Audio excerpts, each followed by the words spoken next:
ጤና ይስጥልን እንዴት ናችሁ? የተከበራችሁ የፖድካስቱ ቤተሰቦች በያላችሁበት ሰላም እንድትሆኑ ምኞቴ ነው። ፖድካስቱ ተመልሷል። ዛሬ እንግዲህ ቆይታ የምናደርገው በዛሬ ተጠባቂ ጨዋታ በማንቸስተር ሲቲና የበርንሌ ጨዋታ ዙሪያ ብቻ ሳይሆን አጠቃላይ ከውድድሩ ጋር በተያያዘ ስላሉት ሀሳቦች ይሆናል። በተለይ ደግሞ ማንቸስተር ሲቲ አርሰናልን ማሸነፉን ተከትሎ ባሳለፍነው ሳምንት የፕሪሚየር ሊጉ ዋንጫ ፉክክር ከቻው ወደ ቻሌንጅ ተመልሷል ብሏል ፔፕ ጋርዲዮላ። ያን ሴሌብሬሽን ከድሉ በኋላ ያሳዩት ወደ ዋንጫ ፉክክር በቀጥታ መግባታቸው እንደሆነ ገልጿል ፔፕ ጋርዲዮላ። በተለይ ሰሞኑን እየተነሱ ካሉት ትችቶች አንጻር የሚተቹት ተጫዋቾቼ ትችቱ ትክክል አይደለም ብሏል ፔፕ ጋርዲዮላ። ዛሬ እንግዲህ ከበርንሌ ጋር ወሳኝ ጨዋታ ያደርጋሉ። ይህ ጨዋታ በተለይ ከአርሰናል ጋር ያላቸውን የነጥብ ልዩነት የሚያጠቡበት ይሆናል። ይህን ጨዋታ ማንቸስተር ሲቲ 4 ሰዓት ጀምሮ እስከ 6 ሰዓት ድረስ በሚከናወነው የ90 ደቂቃ ቆይታ የሚያሸንፍ ከሆነ ከአርሰናል ጋር የሚኖረው የነጥብ ልዩነት ይጠብና ከዚህ በኋላ የግብ ክፍያ ብቻ ይሆናል ማለት ነው ሂደቱ። ስለዚህ በግብ ክፍያ የሚያስቆጥሯቸው ጎሎች እንደገና የሚያደርጓቸውን ጨዋታዎች ግምት ውስጥ ያስገቡ የፉክክር ቀናቶች ይመጣሉ ማለት ነው። ዛሬ በፕሪሚየር ሊጉ 2 ጨዋታዎች ሲደረጉ በርንሌ ከማንቸስተር ሲቲ፣ በርንማዝ ከሊድስ ዩናይትድ ጋር ነው የሚገናኙት። ያው በርከት ያሉ የስፖርት ቤተሰቦች የእንግሊዝ ፕሪሚየር ሊግን ትዊስት ወደውታል። ምክንያቱም አርሰናል አሁን 70 ነጥብ ነው ያለው፣ ሲቲ 67 ነጥብ ነው ያለው፣ እንዲሁም ማንቸስተር ዩናይትድ 58 ነጥብ አለው፣ አስቶን ቪላ 58 ነጥብ አለው፣ ሊቨርፑል 55 ነጥብ አለው። እነኚህ ጨዋታዎች እንግዲህ መጨረሻ ላይ የቻምፒየንስ ሊግ ቦታውንም ለማግኘት የሚደረገውን ትግል ይበልጥ እንዲጠበቅ ማድረጋቸው አይቀርም። ቼልሲ አሁን እየወጣ ነው፣ 48 ነጥቦችን ይዞ 7ኛ ደረጃ ላይ ተቀምጧል። ምክንያቱም ባለፉት 2 ጨዋታዎች ላይ ያስመዘገባቸው የፕሪሚየር ሊጉ ወሳኝ ጨዋታዎች የሚፈልገውን ነጥብ አልሰጡትም ለሊያም ሮሴነር። እንዲያውም ከተጫዋቾች ጋር እየተስማማ እንዳልሆነና ከአንዳንድ ተጫዋቾች ጋር እንዲያውም ግጭት ውስጥ እየገባ እንደሆነ ተገልጿል። አሰልጣኙ የእያንዳንዱን የጨዋታ መንገድ የእያንዳንዱን የጨዋታ ሂደት በተመለከተ ተጠያቂ ተጫዋቾችም ናቸው የሚል አስተያየት ሰጥቷል ሊያም ሮሴነር። ስለዚህ ከዚህ በኋላ የሚደረጉ ጨዋታዎች ያው ትኩረት እንደሚይዙ ግልጽ ነው። የቼልሲ ወቅታዊ ሁኔታ ብዙ ሰዎችን እያሳሰበ ነው ያለው። ምክንያቱም የቻምፒየንስ ሊጉን ቦታ እንዳያጣው ቀጣይ ጨዋታዎች ላይ ጥንቃቄ ማድረግ የሚገባው ቼልሲ ጥንቃቄ ማድረግ በሚገባበት ልክ አይደለም ጥንቃቄ እያደረገ ያለው። ከዛ ውጭም በፉክክር ደረጃ የተሻለ ተፎካካሪ መሆን የሚጠበቅበት ቼልሲ የተሻለ ተፎካካሪ ለመሆን እያደረገ ያለው ጥረት አሰልጣኝ ሊያም ሮሴነርን አላስደስተው። አብዛኛው የመገናኛ ብዙሃንም ቼልሲ ላይ ያለው የተጫዋቾች ኳሊቲ ዴብዝ እንዳለ ሆኖ ተጫዋቾች የሚያደርጉት ፐርፎርማንስ፣ ተጫዋቾች በየጨዋታዎቹ እየቀረቡበት መንገድ ያስደሰታቸው አይደለም። ለትንታኔም አብዛኛውን ክፍት የሆኑ ሀሳቦችን የሚሰጥ ቼልሲ አለ። በተለይ ውስብስብ የሆኑ ጨዋታዎች ይሆኑበታል። እያንዳንዱ ጨዋታዎችን ማላቀቅና ጨዋታዎችን ማሸነፍ የሚቻልበት የራሱ የሆነ መንገድ የራሱ የሆነ ሀሳብ ያለው ቼልሲ ቢሆንም ሂደቶች ግን ይወሳሰቡበታል እና ያ እንቅስቃሴ ቼልሲን ለተጋጣሚዎቹ ምቹ ቡድን አድርጎታል። ስለዚህ ፕሪሚየር ሊጉ የመጨረሻ ጨዋታዎች ላይ ቅድም ያልኳችሁ ለዚህ ነው የሚጠበቅ ነው የሚሆነው። ወደ ዛሬው ጨዋታ እንምጣ። በርንሌ ከማንቸስተር ሲቲ ጋር የሚያደርጉት ጨዋታ ነው። የበርንሌና የማንቸስተር ሲቲ ጨዋታ አብዛኛውን ከቅርብ ጊዜ ፉክክሮች ውስጥ በተለይ ለሲቲ ከጨዋታ መንገዱ አንጻር አስቸጋሪ የሚባል ቡድን ነው በርንሌ አብዛኛውን ጊዜ በረዣዥምና በመካከለኛ ኳሶች ለመጫወት የሚሞክር ወደ ተጋጣሚ ሜዳ የሚሄድበትን ፕሮሰስ የሚያሳጥር ቡድን ነው። አብዛኛውን ከእንቅስቃሴ ጋር በተያያዘ እንደ ሌሎች ፖዚሽናል ፕሌይ ላይ እንደቆዩ ቡድኖች በትዕግስት በጋራ በእንቅስቃሴ ተጫውቶ ወደ ተጋጣሚ ሜዳ የሚጠጋ አይነት ቡድን አይደለም። የሚሄድበት የራሱ የሆነ የጨዋታ መንገድ ያለው ነው። አብዛኛውን በ4-4 አንዳንድ የዲፌንሲቭ ስትራክቸር ይጫወታል። ኳሶችን ድሮፕ በማድረግ ፊት መስመር ላይ አብዛኛውን ሚኒማል የሆኑ ስፔሶችን መጠቀም የሚፈልግና የዲፌንሲቭና የሚድፊልድ ካራክተሩ ለተጋጣሚ አስቸጋሪ የሚሆን በተለይ ናሮ ዲፌንስና ኮምፓክት ሚድፊልድ ያለው አይነት ቡድን ነው በርንሌ። ታክቲካሊ አንዳንድ ትልልቅ ጨዋታዎች ላይ ትልቅ ቡድኖችን ይሄ የሚያስቸግር አይነት ቡድን ነው በርንሌ በዘንድሮ የውድድር ዓመት በፕሪሚየር ሊጉ ያደረጋቸው ጨዋታዎችን ከተመለከት ነው አብዛኞቹ ጨዋታዎች ተጋጣሚ እንዳቀደው እንዳይጨርስ የሚያደርጉ ጨዋታዎች ናቸው። በኖቲንጋም ፎረስት 4-1 ተሸንፎ ነው ማንቸስተር ሲቲ የሚገጥመው። ከዛ በፊት በብራይተን 2-0 ተሸንፏል። ከዛ በፊት በፉላም 3-1 በሆነ ውጤት ተሸንፏል። ከበርንመዝ ጋር 0-0 በሆነ ውጤት ተለያይቷል። ከኤቨርተን ጋር 2-0 ኤቨርተን አሸንፎታል።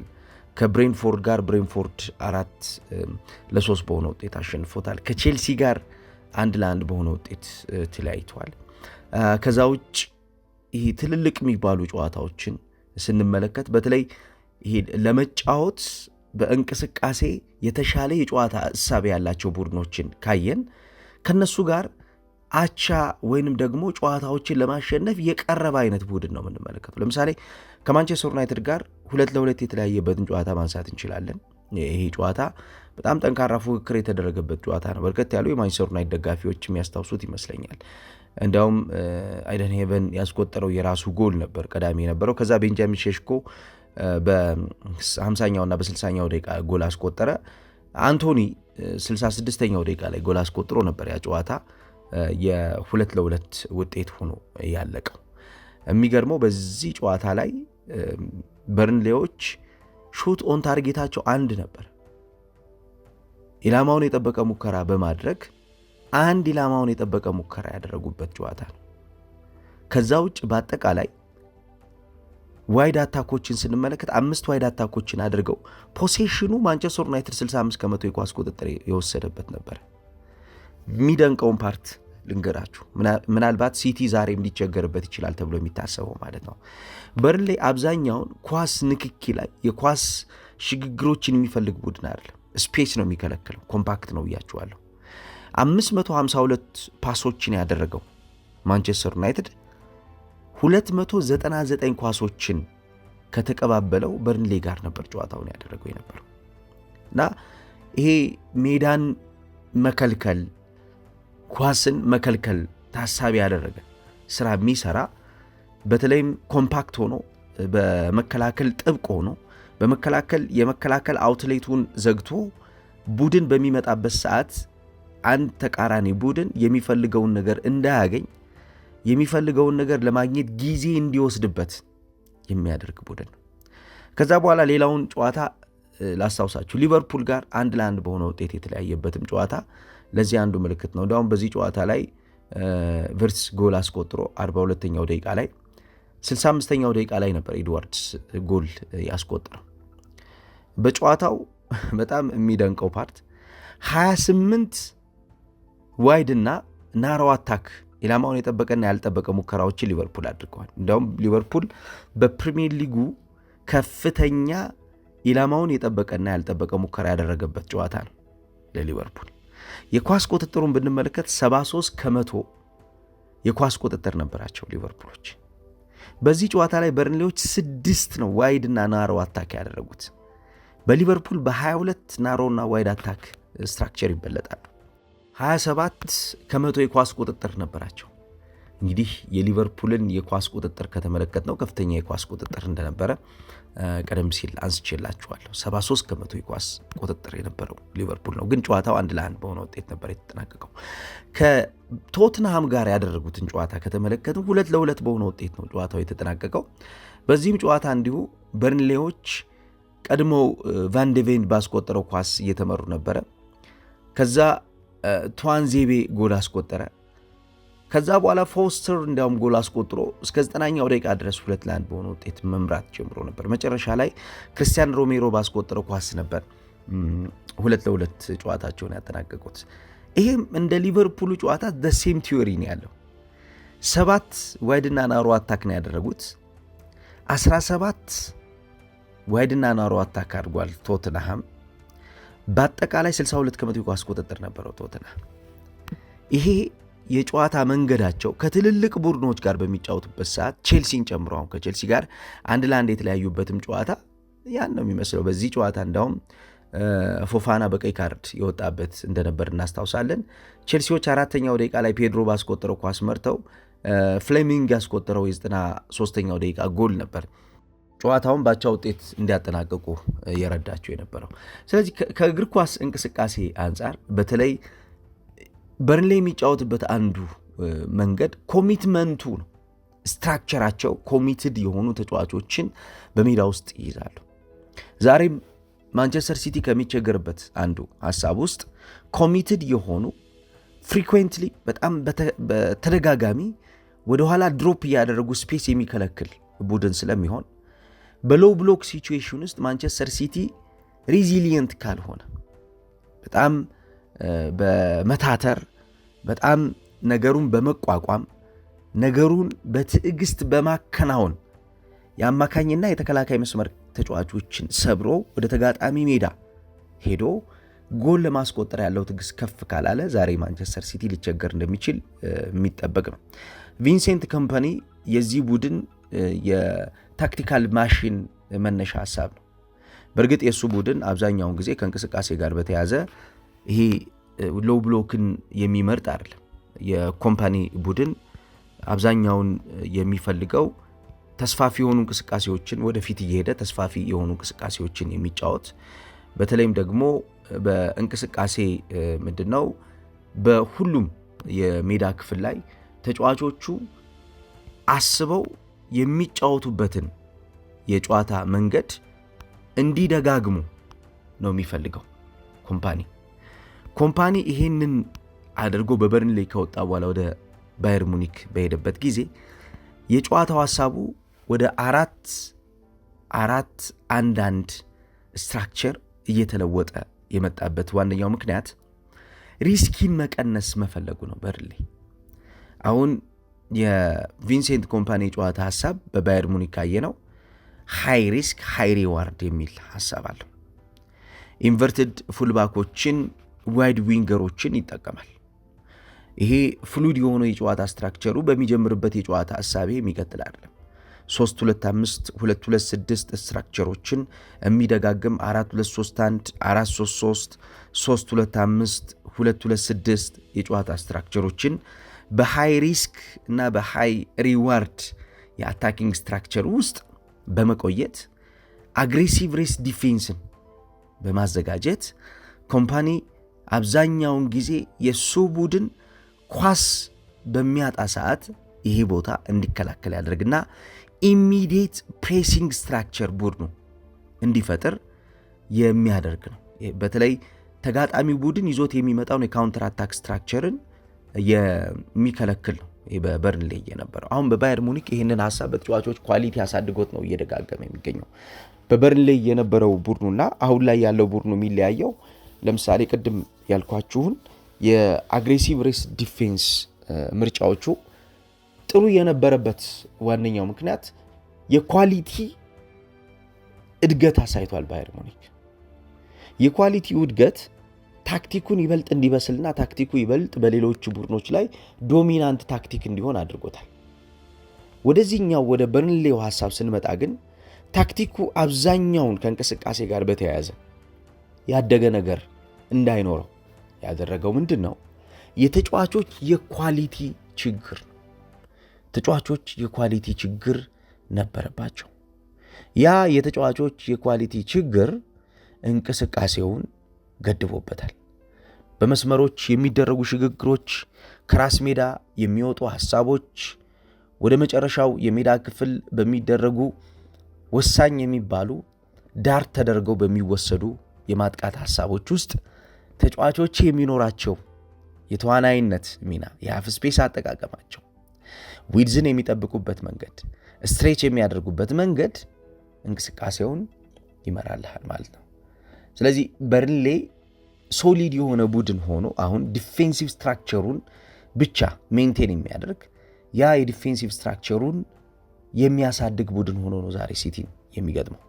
በማንቸስተር ሲቲ በኩል ያው አሰልጣኝ ፔፕ ጋርዲዮላ ተመልሶ አርሰናልን ይዞታል። ያው በጨዋታ ታክቲኩም እንደምታውቁት ፔፕ ጋርዲዮላ የሚጠቀመው የጨዋታ ታክቲክ በፖዚሽናል ፕሌይ ውስጥ ፎከስ የሚያደርገው ኮንትሮል የሚያደርገው የጨዋታ ቦታ አለ። በተለይ ኑሜሪካል ሱፔሪዮሪቲን የሚመርጥ አሰልጣኝ ነው። ቦል ፖሴሽንን የሚመርጥ አሰልጣኝ ነው እና ሃይ ፕሬሲንግ ዲክቴት ማድረግ ይፈልጋል ወይም ደግሞ ማዘዝ ይፈልጋል። በሃይ ፕሬሲንግ ወይም ደግሞ በከፍተኛ የጨዋታ የጫና እንቅስቃሴ ውስጥ ዲክቴት በሚያደርግበት እንቅስቃሴ ላይ አብዛኛውን ጊዜ የሚሄድባቸው የራሱ የሆኑ ሐሳቦች አሉት። እነኚህ የሚሄድባቸው የራሱ ሐሳቦች ወደ ተጋጣሚ ሜዳ ገብቶ የተጋጣሚ ሜዳን እንቅስቃሴ ማኔጅ አድርጎ ተጋጣሚን ሰብሮ የተሻለ መሆንን አስቦ የሚከውናቸው ናቸው። ለምሳሌ በዛሬው ጨዋታውን ከበርንሌ ጋር ሊቸገር የሚችልበት አንዱ ምክንያት በርንሌዎች ሲከላከሉ በ5 ተከላካይ መከላከላቸው ነው።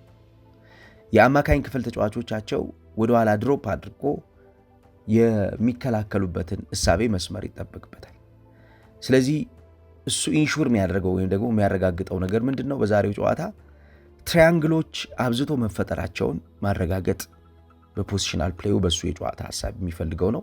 እንዲሁም ክሬቲንግ ኦቨርሎዶችን ወይም ደግሞ የቁጥር ተጫዋቾችን የቁጥር ብልጫ ማብዛትን የሚፈልግ አሰልጣኝ ነው። ስለዚህ በዛሬው ጨዋታ አንዱ ኤክስፔክት የምናደርገው ነገር ያ ነው።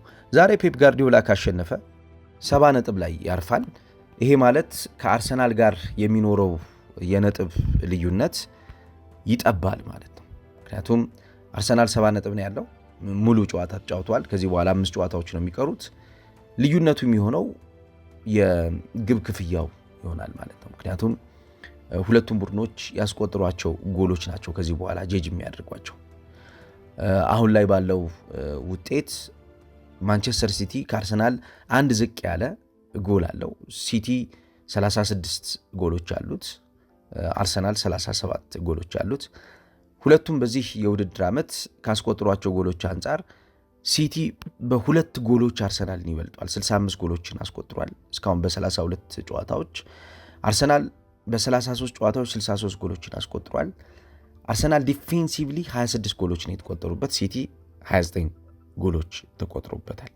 ስለዚህ የግብ ክፍያው በተለይ ጎል ኮንሲድ ከማድረግ ጋር በተያያዘ የአርሰናል ሶሊድ ሲሆን የማንቸስተር ሲቲ ሶሊዲቲን እየፈለገ ከዚህ በኋላ የሚያደርጋቸው ጨዋታዎች ይኖራሉ ማለት ነው። ምክንያቱም ከዚህ በኋላ ጎል ማስተናገድ በፕሪሚየር ሊጉ በጣም ወሳኙ ፓርቲ ይሆናል ማለት ነው። ቡድኖች ጎል ላለማስተናገድ የሚያደርጓቸው ጨዋታዎች ይሆናሉ ማለት ነው። እነዚህ ጎል ላለማስተናገድ የሚያደርጓቸውን ጨዋታዎች ማኔጅ የሚያደርጉበት መንገድ ነው ሁለቱ ቡድኖች ወደ ዋንጫው የሚያስጠጋቸው። ጨዋታዎችን ለማሸነፍ የሚሄዱባቸው ዕውቀቶች ናቸው የተሻለ ተፎካካሪ እንዲሆኑ የሚያደርጋቸው። አብዛኛውን ከእንቅስቃሴ ጋር በተያያዘ ያለው ነገር ምንድነው? በማንቸስተር ሲቲ በኩል አሰልጣኝ ፔፕ ጋርዲዮላ በእያንዳንዱ የጨዋታ እቅድ ውስጥ ስለ ዛሬው ጨዋታ እንጂ የምናስበው ቀጣይ ስለሚኖሩት የጨዋታ እቅዶች አናስብም። ተጫዋቾቼን ልነግራቸው የምፈልገው ዛሬ ስለምናደርገው ጨዋታ ምንነት እንጂ ከዛሬ በኋላ ባሉት ቀጣይ ጨዋታዎች ተጫዋቾቼን አእምሯቸውን መወጠር አልፈልግም ይላል ፔፕ ጋርዲዮላ።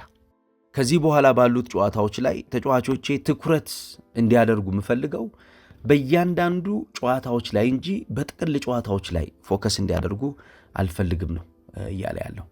በእርግጥም የአንድ ትልቅ አሰልጣኝ ሐሳብ ከዛ ጋር የሚገናኝ ነው የሚሆነው። አንድ አሰልጣኝ የተሻለውን ነገር ማምጣት የሚችለው ተጫዋቾቹ ስለ ዛሬው ጨዋታ ብቻ ማሰብ ሲችሉ ነው።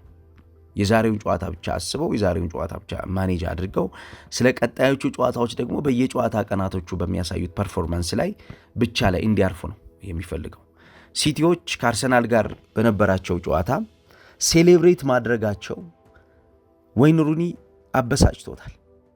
ቀደም ሲል ስገባም ያነሳሁት ነገር ነው። ሩኒ የሚለው ነገር ምንድነው? ያለቀ ነገር የለም። ከነጥቡና ሻምፒዮን ለመሆን ከሚፈለግበት እሳቤ አንጻር ይሄኛው ኢንቴንሽን የወጣ ኢንቴንሽን ይመስለኛል አንድ ጨዋታን አሸንፈ ቀሪ 5 ጨዋታ ያለ በዚህ ልክ ደስታ መግለጽ አስፈላጊ አይመስለኝም ነው እያለ ያለው ወይን ሩኒ። ፔፕ ጋርዲዮላ ይሄ ስቱፒድ የሆነ ኮሜንት ነው የሚል አስተያየት ሰጥቷል። ተጫዋቾቼ ሴሌብሬት ያደረጉት የዚህን ጨዋታ ዋጋ ስለሚያውቁት ነው። ይሄን ጨዋታ ብንሸነፍ ኖሮ ወይም ነጥብ ብንጥል ኖሮ አሁን ወደ ዋንጫ በምናደርገው ጉዞ ላይ አሁን ወደ ዋንጫ እያደረግን ያለውን ጉዞ አያግዘን። በቃ ወደ ዋንጫ እያደረግን ያለውን ጉዞ የሚያግዘን ይሄን ጨዋታ ድል ማድረጋችን ነው። ስለዚህ ለዚህ ጨዋታ ድል መቅረባችን በቀጣይ ጨዋታዎች ላይ ስላለን አስተዋጽኦ ስላለን ጫና ታሳቢ አድርገን ነው ደስታችን የገለጽነው ነው እያለ ያለው። በእርግጥም የአርሰናሉ ጨዋታ ትልቅ የሆነ ስነ ልቦናዊ ጫና አለው በዋንጫው። የአርሰናሉ ጨዋታ የዋንጫውን መንገድ ትዊስት የሚያደርግ የዋንጫውን አጠቃላይ ሂደት ይቀይረዋል የአርሰናሉ ጨዋታ። ነገር ግን ከዚህም በኋላ በሚደረጉ ጨዋታዎች እጃቸው ላይ ያሉትን ጨዋታዎች የሚያሸንፉበትን መንገድ ይወስነዋል። በተለይ ፔፕ ጋርዲዮላ ማረጋገጥ ያልፈለገበት ዋነኛው ምክንያት በዚህ የውድድር ዓመት የሚገጥማቸው ቡድኖች ቀሪ ቡድኖች አስቸጋሪነትን ያውቀዋል። ዛሬ በርንሌይን ከገጠመ በኋላ ኤቨርተንን ሰኞ ይገጥማል ሜይ 4፣ ከዛ ሜይ 9 ብሬንፎርድን ይገጥማል። ከዛ በርንመዝን ከገጠመ በኋላ ክሪስታል ፓላስን ይገጥማል። ከዛም በኋላ አስቶን ቪላን ይገጥማል። እነኚህ ጨዋታዎች ከባድ ጨዋታዎች እንደሆኑ ያውቀዋል ፔፕ ጋርዲዮላ፣ አስቸጋሪ ጨዋታዎች እንደሆኑ ያውቀዋል። አርሰናል ከእጁ የወጣበት አንዱ ምክንያት የሌሎችን ቡድኖች እንዲጠብቅ የሌሎችን ቡድኖች ውጤት እንዲያይ ያደረገው ከበርንመዝ ጋር ያደረገውና በሲቲ የተሸነፈበት ጨዋታ ወቅት ነው። በተለይ ከሁለቱ ጨዋታዎች 4 ነጥቦችን ወይም ደግሞ 2 ነጥቦችን መውሰድ እንኳ ቢችል ከዚህ በኋላ በሚደረጉት ጨዋታዎች ላይ የሚፈጠርበትን ጫና መቀነስ ይችል ነበር፣ ግን ያን ማድረግ አልቻለም። ስለዚህ ከዚህ በኋላ ያሉትን ጨዋታዎች አሁንም ጥራት ባለው መንገድ ጨዋታዎችን በእቅድ ማሸነፍን ታሳቢ ያደረገ የጨዋታ ቀን ፐርፎርማንስ ይፈልጋል። ስለዚህ ሁለቱ ቡድኖች ጨዋታዎችን የሚያሸንፉበት የራሳቸው ፓተርን የራሳቸው ነው የጨዋታ መንገድ ፈጥረው ነው ወደ ሜዳ መግባት የሚኖርባቸው። ለዚህ ነው የዛሬው የበርንሌይ ጨዋታ እንዲጠበቅ የሚያደርገው። በርንሌይ ዲፌንሲቭ ሶሊዲቲ በጣም ሃይ የሆነ ኮምፓክት ሆኖ የሚጫወት ቡድን ነው። ሲቲ በፔኔትሬሽን እንዴት አስከፍቶ ሊጫወት ይችላል የሚለው ዛሬ የሚጠበቅ ይሆናል ማለት ነው። በርካታ የአርሰናል ደጋፊዎች፣ ገለልተኛ የሆኑ የእግር ኳሱ ደጋፊዎችም የሚጠብቁት ጨዋታ ይሆናል። ፔፕ ጋርዲዮላ ከዚህም ጨዋታ በፊትም ከአርሰናል ጨዋታ ድል በኋላ እንደተናገረው ገና ነው እንወስናለን፣ አሁን ወደ ዋንጫው ገብተናል፣ ፉክክሩ እጃችን ላይ ነው ያለው። ስለዚህ ቀጣይ የምናደርጋቸውን ጨዋታዎች በሚገባ ማሸነፍ መቆጣጠርና ለነዛ ጨዋታዎች የምንሰጣቸው ምላሾች ዋንጫውን ለማግኘት የሚሰጠን ምላሽ የሚጠበቅ ይሆናል የሚል አስተያየት ሰጥቷል። የዛሬውን ጨዋታ እንግዲህ በርካታ የአርሰናል ደጋፊዎች፣ የሲቲ ደጋፊዎች የሚጠብቁት ጨዋታ ነው። እንግዲህ ጨዋታውን ደግሞ ተመልክተን ሰፊ ሀሳቦች የምናነሳ ይሆናል። ጥሩ ጊዜ እንዲሆንላችሁ እመኛለሁ።